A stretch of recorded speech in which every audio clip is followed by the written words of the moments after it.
नमस्कार, मैं अभय दुबे, आपका साइंस एजुकेटर। जैसा कि हमने पिछली कक्षा में अम्लों की धातुओं के साथ क्रियाएं पढ़ी थी। हमने क्या पढ़ा था? जो अम्ल होते हैं वो धातुओं के साथ क्रिया करते हैं और हमें क्या प्राप्त होता है? लवण और हाइड्रोजन गैस। ठीक है, ये हमें प्राप्त होता है। ये हमने पिछली क्लास में देखा था। तो आपके दिमाग में या ये क्वेश्चन जरूर आया होगा कि हम चैप्टर पढ़ रहे हैं अम्ल और क्षार दोनों का, लेकिन ये हमने बताया कि अम्ल के लिए धातुओं के साथ क्रिया करते हैं और लवण हाइड्रोजन गैस देते हैं। आपके मन में ये क्वेश्चन जनरल है कि आया होगा कि क्षार क्या धातुओं के साथ क्रिया नहीं करते हैं? तो इसका जवाब है कोई भी क्षार धातुओं के साथ क्रिया नहीं करता है सिवा एक के छोड़ के, जिसको हम आपको बताने वाले हैं। इसमें क्या होगा? जो क्षार होगा, जो हमारा क्षार है वो अम्ल के साथ क्रिया कर लवण और हाइड्रोजन गैस देगा। तो ये एक स्पेशल केस है, आप इसे स्पेशल केस डाल के लिख सकते हैं। स्पेशल केस है, केवल यही एक क्षार ऐसा है जो धातुओं के साथ क्रिया कर लवण और हाइड्रोजन गैस देता है। तो आइए देखते हैं।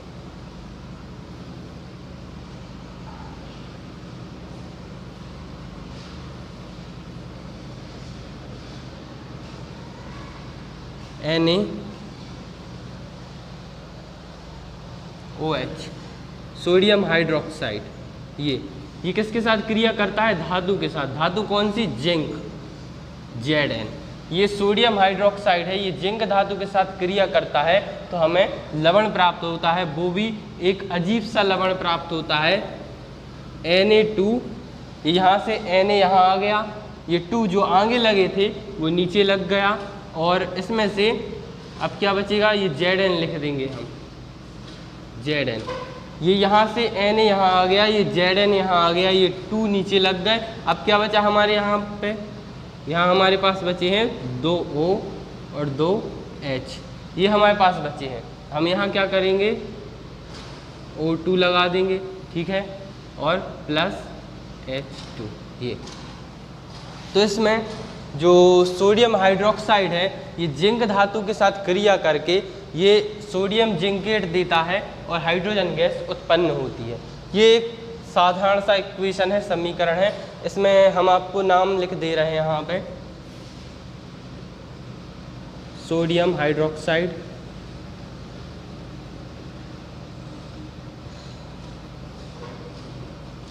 ये जिंक। आप इन सबको नीचे लिख लीजिए, यहाँ पे जगह नहीं है, इसको यहाँ लिख लेना। ये सोडियम जिंकेट,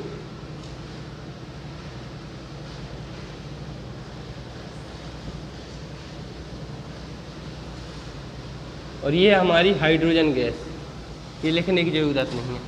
तो कोई भी ऐसा नया तत्व आए जिसके बारे में आपको पता ना हो तो आप कमेंट करके या अपने सर से ये ज़रूर पूछें कि उसका नाम क्या है। ये आपको आगे बहुत काम आता है। तो ये आप नोट कर लीजिए और हम फिर आगे की अभिक्रिया देखते हैं।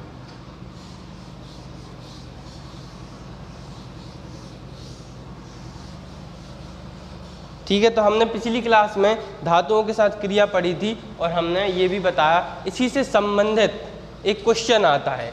क्वेश्चन क्या आता है? एक क्वेश्चन आता है कि जो अम्ल रहते हैं, या कह सकते हैं क्वेश्चन आपको ऐसे करके आएगा कि पीतल और तांबे के बर्तनों में दही या खट्टे पदार्थों को क्यों नहीं रखा जाता है। ये क्वेश्चन आता है आपके पेज नंबर 25 पे है, शायद पेज नंबर 24-25 पे है एक क्वेश्चन कि जो पीतल या तांबे का बर्तन होता है उसमें खट्टे पदार्थ जैसे दही क्यों नहीं रखे जाते हैं। तो उसका एक सीधा सा उत्तर है, जो खट्टे पदार्थ होते हैं, हमने आपको बताया खट्टे पदार्थ मतलब अम्ल। और तांबे या पीतल का बर्तन, तांबा या पीतल क्या होता है? तांबा या पीतल क्या होता है? धातु होती है ना। और अगर अपन ये कोई गिलास वगैरह है, इसमें हमने रखा ये, तो ये इसके संपर्क में आ जाएगा, मतलब क्या होगा? अम्ल की धातु के साथ क्रिया हो जाएगी तो क्या प्राप्त होता है? हमें लवण प्राप्त होता है। और हाइड्रोजन गैस प्राप्त होती है। तो क्या होगा, अगर हम जो खट्टे पदार्थ हैं या दही है उसको तांबा या पीतल के बर्तन में रखेंगे तो वो उससे अभिक्रिया कर लेगा और हमें लवण प्राप्त हो जाएगा। लवण कह सकते हैं एक नमक है, इसके बारे में हम आपको आगे बताएंगे। लेकिन जब लवण अम्ल क्षार के द्वारा बनता है और हाइड्रोजन गैस निकलती है तो ये जहरीला हो जाता है, विषैला हो जाता है,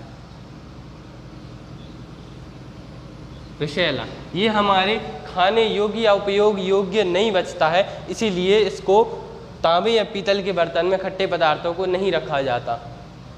ये इसका साधारण सा आंसर है। इसके बाद हम अपनी क्लास को आगे बढ़ाते हुए आज देखेंगे जो अम्ल रहते हैं उनकी धातु कार्बोनेट और धातु हाइड्रोजन कार्बोनेट के साथ क्रिया। तो सबसे पहले हम देखेंगे टॉपिक 1.2। क्या देखेंगे आज हम? अम्लों की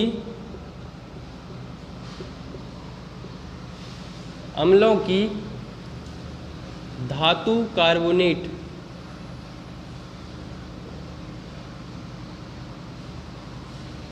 से क्रिया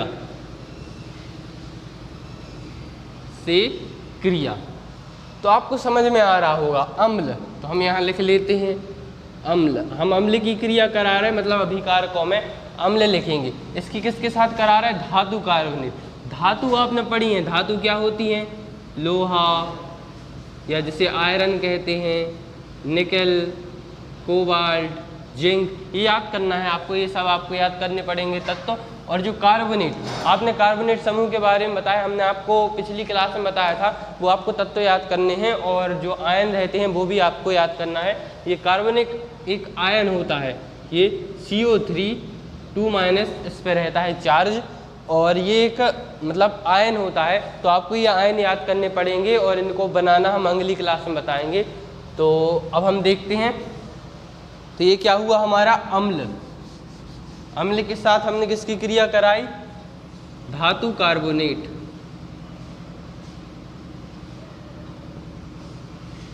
धातु कार्बोनेट। तो हमें क्या प्राप्त होगा? हमें प्राप्त होगा लवण प्लस जल प्लस कार्बन डाइऑक्साइड।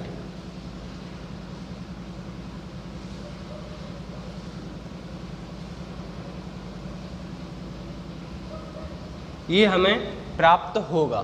तो आइए एक उदाहरण के द्वारा समझते हैं कि अम्ल रहते हैं, उनकी हम धातु कार्बोनेट से क्रिया कराएं तो हमें ये उत्पाद प्राप्त होते हैं। ठीक है, तो एक कोई भी हम अम्ल ले लेते हैं, जैसे एक ले लेते हैं H2SO4 सल्फ्यूरिक अम्ल। सल्फ्यूरिक अम्ल, ये हमने एक अम्ल ले लिया। इसकी क्रिया किसके साथ करानी? धातु कार्बोनेट। हमने आपको बताया कोई भी एक धातु ले लीजिए आप, जैसे जिंक ले लेते हैं। ठीक है, जिंक, इस पे क्या रहता है? 2+, और कार्बोनेट क्या होता है हमारा? CO3 2-। ये दोनों जोड़े जाएंगे तो क्या प्राप्त होगा? ZnCO3। ये हम यहाँ पे लिख लेते हैं CO3।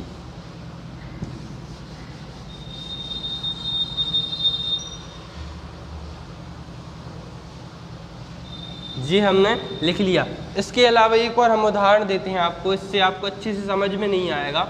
एक दूसरा उदाहरण द्वारा समझाते हैं हम आपको।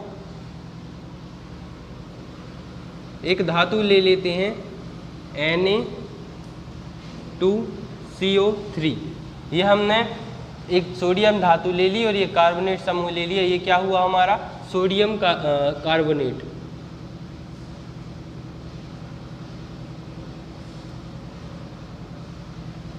ये हमारा सोडियम कार्बोनेट। वो हम उस उदाहरण के द्वारा भी आपको समझा सकते थे, लेकिन ये आपकी किताब में है, ये आपको और अच्छे से समझ में आएगा। इसकी क्रिया हम काय के साथ करा रहे हैं? HCl, मतलब हाइड्रोक्लोरिक अम्ल। इसके हम 2 अणु लेंगे। ये क्या है? हाइड्रोक्लोरिक अम्ल। ये क्या है? हाइड्रोक्लोरिक अम्ल। इसकी क्रिया हमने Na2CO3 के साथ कराई तो हमें क्या प्राप्त होगा, आइए देखते हैं। इसमें से हमें ये Na और Cl ये निकल जाएंगे, ये हमें लवण मिल रहा ना, तो लवण मतलब नमक, तो NaCl निकल जाएंगे। और यहाँ Na कितने हैं, 2 हैं, और Cl कितने हैं, ये आगे लगा ना 2, इसका सम में गुणा रहता है, ये भी 2 हैं, तो हम यहाँ आगे लिख देते हैं 2NaCl। तो यहाँ से क्या निकल गया, 2 Na निकल गए, यहाँ से 2 Cl निकल गए। अब यहाँ 2 H बचे हैं और यहाँ CO3 बचे। ये CO3 में से हमारी एक कार्बन डाइऑक्साइड निकाल लेते हैं हम, CO2। ये हमारी कार्बन डाइऑक्साइड निकल गई यहाँ से। अब यहाँ कितने, यहाँ एक O बचा है, यहाँ 2 H बचे हैं। अब इन दोनों से क्या मिलके बनेगा, हमारा जल, H2O। तो ये आप लिख लीजिए, हम इनके नाम लिख देते हैं, नोट कर लीजिए, ये बहुत इंपॉर्टेंट रिएक्शन है। सोडियम क्लोराइड, ये हमारा सोडियम क्लोराइड है, ये जल ऊपर लिखा है इसका नाम, और इसका भी नाम ऊपर लिखा है, ठीक है। तो आप इसे नोट कर लीजिए, अम्लों की धातु कार्बोनेट के साथ क्रियाएं, ठीक है। इसके अलावा अम्ल धातु हाइड्रोजन कार्बोनेट के साथ भी क्रिया करते हैं। ये धातु कार्बोनेट है और एक होता है धातु हाइड्रोजन कार्बोनेट। आइए उसको भी हम इसके नीचे ही देखते हैं, जिससे आप इन दोनों में थोड़ा संबंध समझ में आ जाए, आपको अच्छे से समझ में आ जाए क्या होगा टॉपिक। इसी का है ये, मतलब इसी का भाग है। इसमें क्या है, अम्लों की धातु हाइड्रोजन कार्बोनेट के साथ क्रिया। इसमें कोई अलग बात नहीं है, बस इसमें आप ये ध्यान रखना है, इसमें धातु कार्बोनेट था, इसमें बीच में हाइड्रोजन आ गया। हाइड्रोजन आपको पता है H होता है, तो बस आपको इसमें कुछ नहीं करना है, आपको सिर्फ Na और CO3 के बीच में H लगाना है। तो ये हम जो कहते हैं लिख लेते हैं। इसमें भी क्या होगा, हमारा अम्ल किसके साथ क्रिया करेंगे, धातु हाइड्रोजन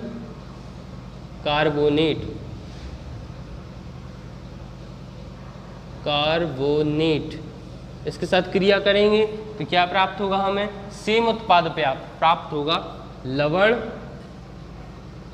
जल और CO2 कार्बन डाइऑक्साइड, ये हमें प्राप्त होगा। तो आइए देखते हैं, ये हम जो कहते हैं लिख लेते हैं। यहाँ पे अम्ल क्या लिखेंगे हम, HCl, ये हमने लिख लिया।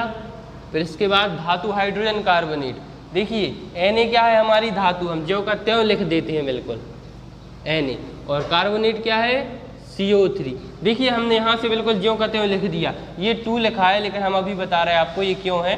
तो यहाँ से हमने Na जो कहते हैं लिख दिया, यहाँ से CO3 जो कहते हैं लिख दिया, और इसमें क्या है बीच में हाइड्रोजन, तो यहाँ हम H लगा देंगे। अब आपको समझ में आ गया ना, हमने यहाँ 2 क्यों लिखा था और यहाँ H लगा है, इसलिए अपन 2 नहीं लिखेंगे, एक Na हो जाएगा और एक H हो जाएगा, और यहाँ 2 Na थे, ठीक है।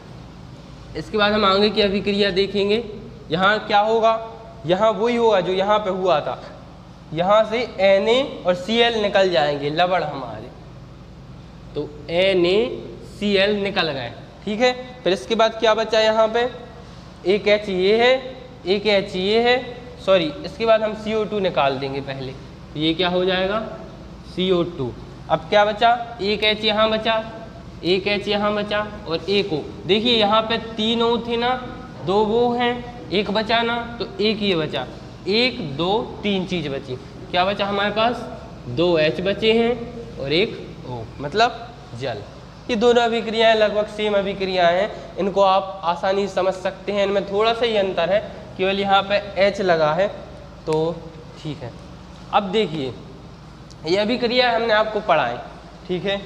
गैस, ये आपकी कौन सी गैस निकली, कार्बन डाइऑक्साइड गैस निकली। अब गैस तो दिखती नहीं है, अभी देखिए आप और हमारे बीच में भी बहुत सारी गैस है, ऑक्सीजन है, बहुत सारी गैसें हैं, तो हमें कैसे पता चलेगा कि ये कार्बन डाइऑक्साइड निकली। ऑक्सीजन भी तो निकल सकती है, क्या है मतलब यहाँ तो अपन को दिख रहा है, लेकिन वास्तविकता में नहीं दिखता है ना, हम उसकी पहचान कैसे करेंगे। तो आइए इसका एक वो देखते हैं अपन, प्रैक्टिकल या प्रयोग कह सकते हैं जिसे।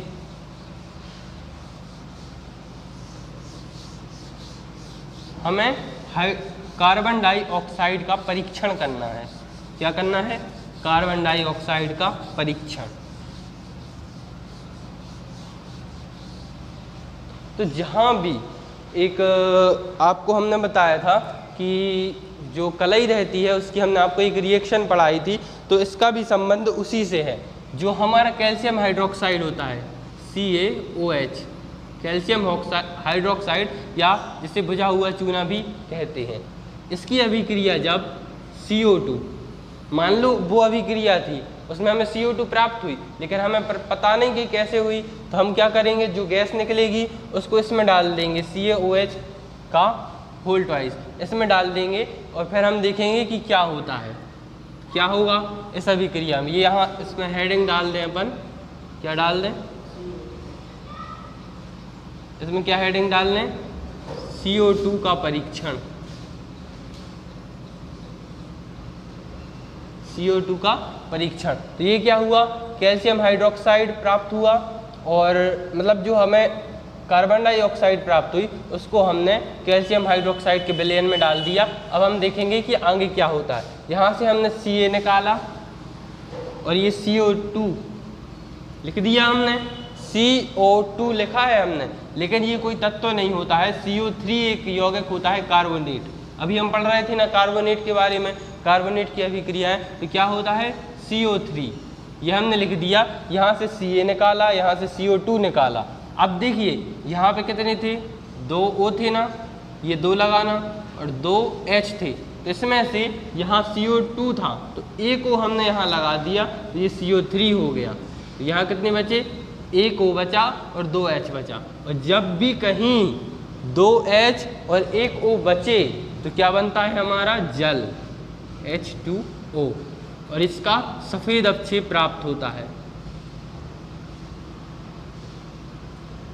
सफ़ेद अवक्षेप, सफ़ेद अवक्षेप से आप समझ सकते हैं कि एक पाउडर जैसा प्राप्त होगा, जिसे पानी में डालें तो उसमें घुलेगा नहीं, पर कितना भी घोलेंगे लेकिन वो घुलेगा नहीं।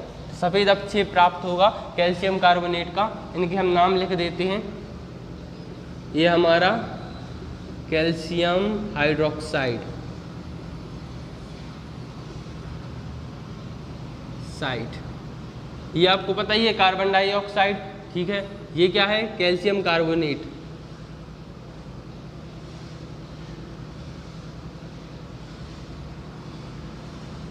कार्बोनेट, और ये क्या है हमारा जल, ठीक है। तो ये अभिक्रिया देखी हमने।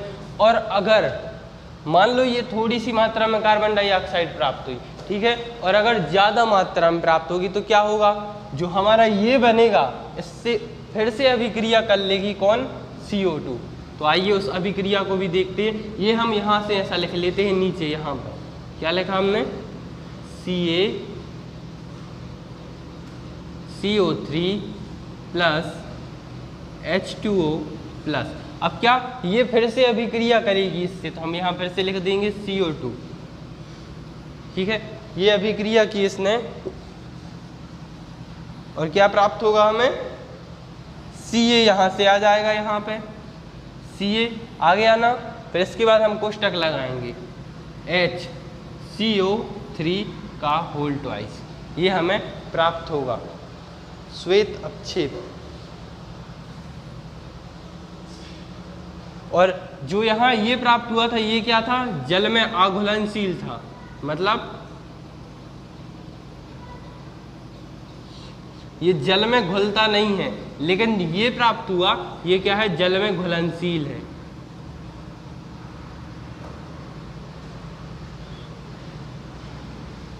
अब देखिए हम आपको बता देते हैं ये कैसे प्राप्त हुआ। यहाँ से Ca ये हमने यहाँ पे लिख दिया, इसमें कोई दिक्कत नहीं है ना, ठीक है। अब यहाँ क्या बचा, CO3, ठीक है।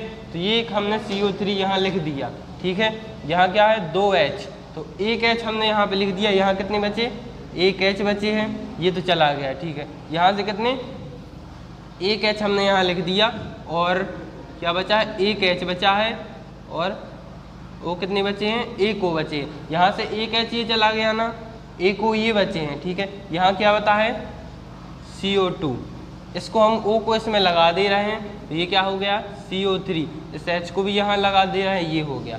मतलब ये 2 बार लिख दिए हमने, एक ये लगा दिया इसमें और ये एक डायरेक्ट यहाँ से लगा दिया। ठीक है, तो ये अभिक्रिया हो गई।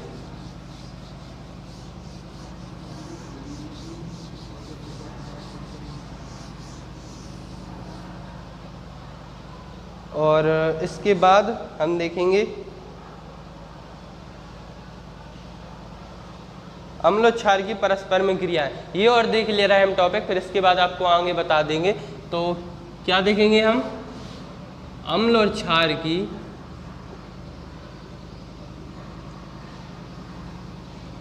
परस्पर क्रियाएं।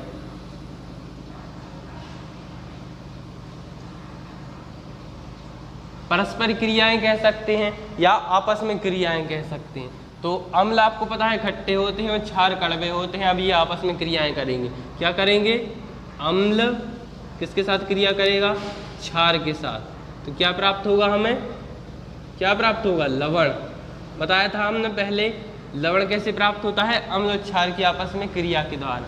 और क्या प्राप्त होगा, जल, ये हमें प्राप्त होगा। तो आइए एक उदाहरण के द्वारा समझते हैं। कोई भी एक अम्ल ले लेते हैं, जैसे HNO3 नाइट्रिक अम्ल,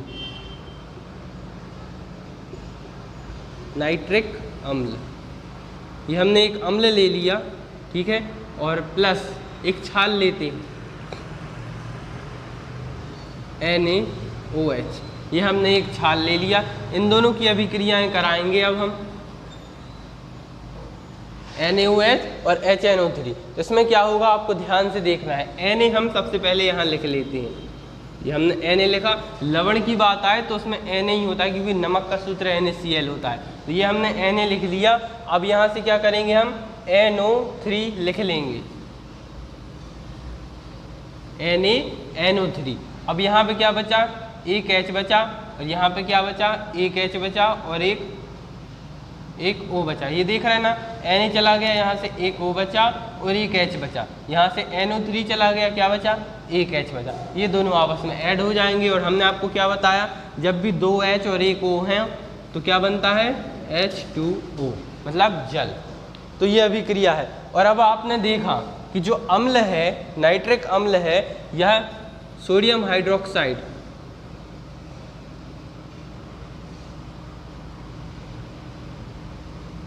सोडियम हाइड्रोक्साइड से क्रिया करके क्या बनाता है, ये लवण बनाता है एक, और क्या बनता है, जल बनता है।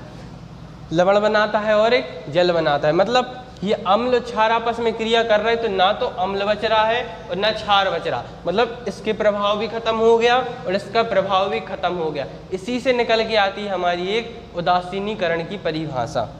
एक आपको टॉपिक है, एक परिभाषा है उदासीनीकरण अभिक्रिया।